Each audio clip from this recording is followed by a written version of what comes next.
Maka ini pelajaran yang bisa kita ambil dari tarikh. Maka alhamdulillah kita mempelajari ilmu hadis. Maka ini pertanyaan yang besar.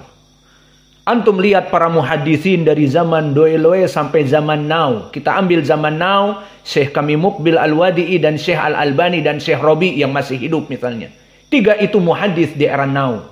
Dan juga Syekh Abdul Muhsin Al-Abbad. Maka lihat tarikh mereka. Apakah mereka namanya harum atau tidak? Jelas. Namanya harum. Kenapa? Karena mereka sibuk dengan orang-orang zaman dulu yang mulia. Dilewati oleh dia biodata, biografi Imam Al-Bukhari, Imam Muslim, Imam Ahmad. Dan dia juga menyebarkan kepada kaum muslimin haddatsana Wuhaib. Siapa Wuhaib? Wuhaib ibnu Khalid. Mahalo, dia rawi yang demikian dan demikian. Dia puji orang yang hidup 1300-400 tahun sebelum kita. Haddatsana Imam Az-Zuhri. Imam Az-Zuhri siapa namanya? Muhammad Ibnu Man? Ibnu Muslim, Ibnu Ubaidillah, Ibnu Syihab Az-Zuhri. Disebutkan keutamaannya. Bahwa dia orang yang demikian-demikian. Wa idha hafidha alaqahu. Dan hafalannya sangat kuat. Jika dia menghafal, dia mendengar, maka pendengarannya itu dimasukkan kepada hati. Sehingga dia menghafal semua yang dia dengar. Kita memuji para ulama terdahulu dari akhlak mereka, dari keutamaan-keutamaan mereka di ilmu hadis. Itu menyebabkan al-jaza min jinsil amal. Apa? Allah angkat derajatnya juga di dunia. Maka seperti kami, Syekh Muqbil, yang kami dapati, di mana di majelis menjelaskan Sahih Al-Bukhari, haddatsana Musaddad, disebutkan siapa Musaddad. Haddatsana Muhammad Ibnu Bashar Bundar, disebutkan keutamaan Bundar. Dia puji orang-orang tabi'i, itba'ut tabi'i, al-mukhadram, bahkan tarikhnya para sahabat. Maka di dunia dia mengunggulkan dan menyebutkan kebaikan-kebaikan para salafus saleh. Allah pun mengharumkan nama-nama dia. Maka alhamdulillah kita bersyukur kepada Allah. Pelajaran-pelajaran yang kita pelajari ilmu rijal. Pelajaran Imam Al-Bukhari semuanya kita sebutkan sanad-sanadnya kepada Nabi. Dan bahkan para sahabat. An Anas, siapa Anas? Anas adalah sahabi pelayan dari Nabi.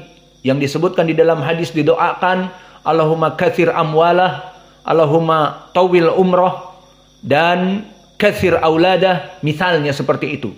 Lewat kepada Jabir ibn Abdullah disebutkan biodata, biografi. Maka orang ini di dunia Allah angkat derajatnya.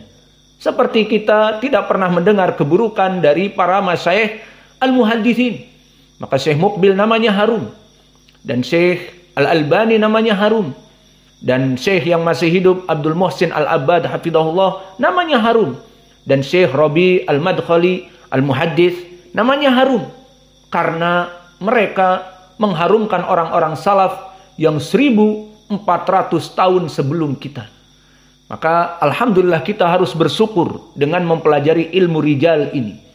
Berapa dari manusia tidak dia sadari diangkat derajatnya oleh Allah karena dia mengangkat derajat para salaf terdahulu. Kembali kepada sanad, setelah kita mengetahui bagaimana Imam At-Tirmidzi, berkata Imam At-Tirmidzi, haddatsana Ahmad bin Budail. Ahmad bin Budail Al-Kufi Al-Yami, maka dia dalam keadaan Saduq Hasanul Hadis. Disebutkan oleh Abu Hatim Ar-Razi la ba'sa bihi. Perhatikan lafaz-lafaz. La ba'sa bihi kata Abu Hatim. Berkata Imam An-Nasa'i la ba'sa bihi. Berkata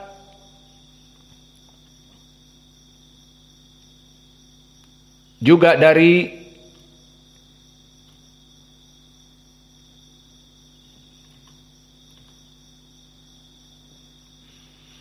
Ibnu Abi Hatim mahalluhu sidq.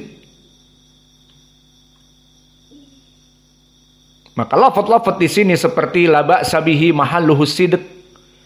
Maka Al-Hafidz merumuskan saduq lahu auham. Maka ini menunjukkan bahwa rawi ini rawi yang saduq hasanul hadis. Kemudian meriwayatkan dari Muhammad ibnul Fudail Ad-Dabbi. Ad-Dabbi dia dari Kufah. Maka dia pun derajatnya Saduq hasanul hadis.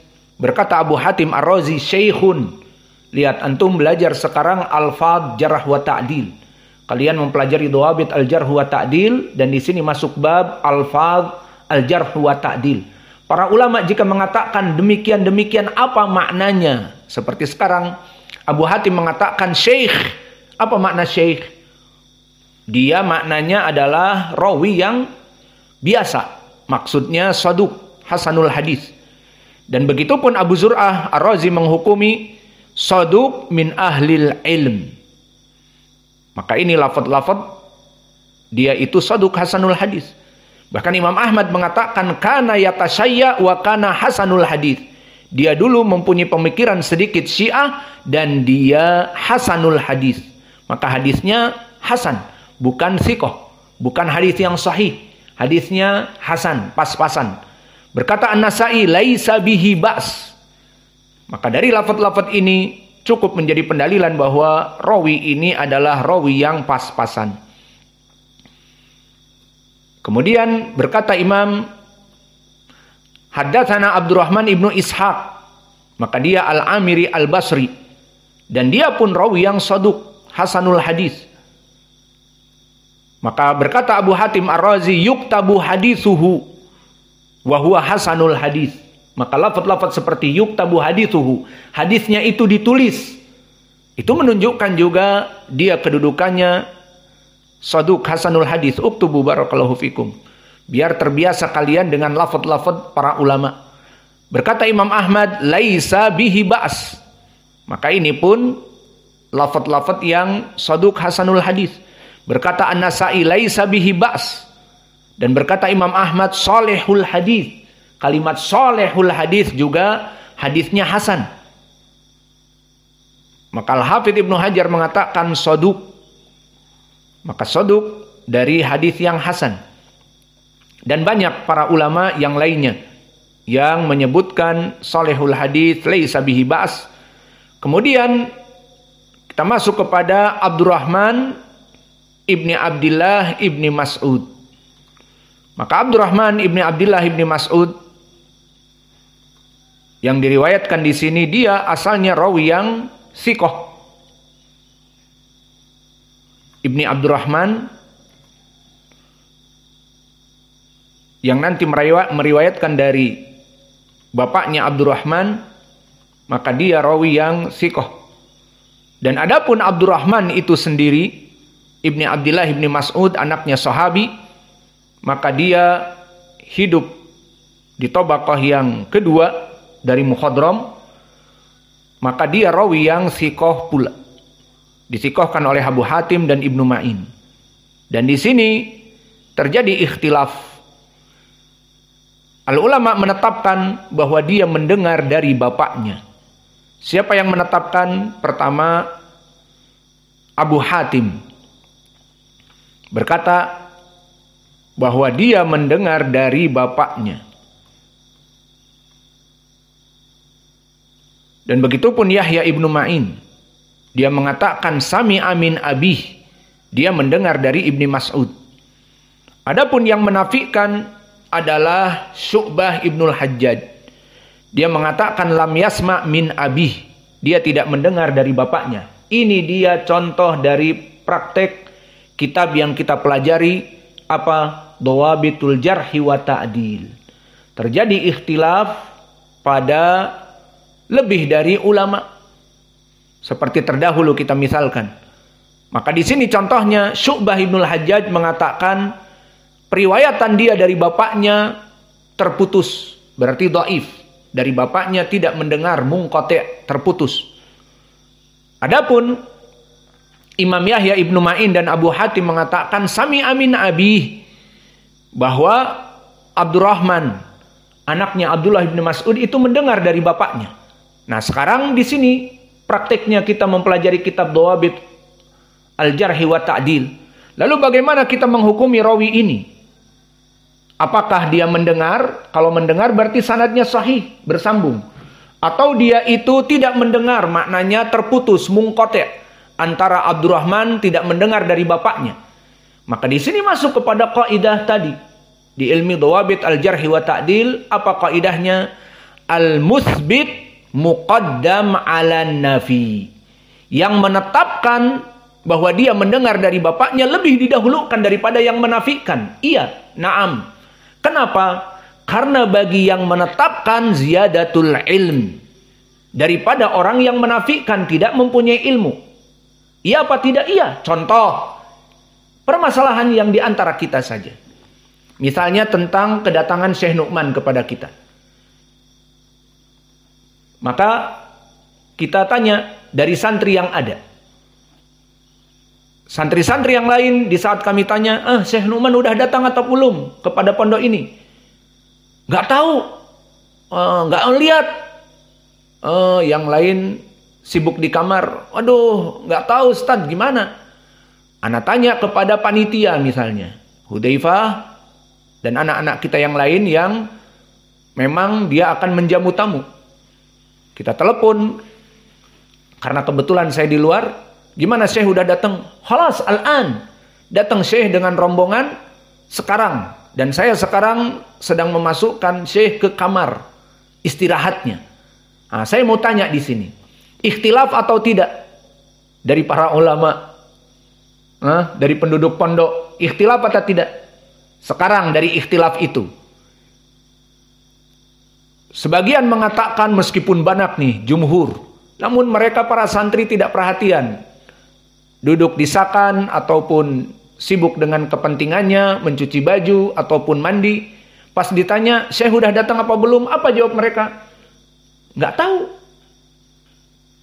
Beda dengan panitia yang memang dia ihtimam. Kapan Syekh datang langsung dimasukkan ke kamarnya dan diberikan minum dan makan dan yang lainnya. Maka pas ditanya dari kelompok yang khusus ini, dia mengatakan baru saja datang dan saya sekarang sedang memasukkan dia ke pondok, ke kamar untuk istirahat. Sekarang saya mau tanya, kalian mau menetapkan Syekh datang atau Syekh belum datang? Silahkan dijawab. Ayo dijawab semua. Syekh datang atau belum datang? Nggak ada yang menjawab. Aina mikrofon, maafi mikrofon, ma'akum. Maka apa jawabannya? Yang rajih dari ikhtilaf para ulama. Maafi mikrofon ya.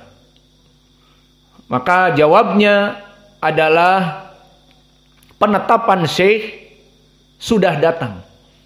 Kenapa? Meskipun yang menetapkan hanya satu, si Hudzaifah, satu orang. Dan semua yang di pondok mengatakan nggak tahu.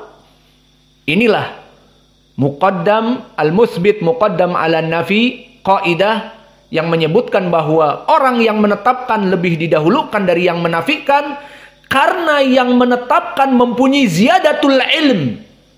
Hudzaifah mempunyai ziyadatul ilm apa? Dia tahu kapan Syekh datang. Karena memang tugasnya dia. Dan dia memasukkan Syekh kepada kamar dan menyiapkan minuman dan makanan. Maka di saat ditanya, datang. Bahkan tahu dia jam berapa. Datang sebelum zuhur. Yang lainnya disakan, semua orang mengatakan nggak tahu. Karena apa? Tidak mempunyai ilmu. Mereka sibuk dengan pakaiannya yang kotor. Mereka sibuk tiduran. Mereka sibuk main bola. Dan seterusnya. Maka mana yang lebih didahulukan khobar yang bisa kita ambil dan dipertanggungjawabkan? Syekh telah datang. Ini istilah musbit muqaddam alan nafi. Karena yang mengikrarkan sesuatu itu mempunyai ilmu. Maka seperti contohnya kasus tadi saja. Apakah tadi ada yang adzan awal? Maka orang-orang yang pada molor, pada ngorok jam-jam awal tadi jam 4 akan mengatakan nggak tahu.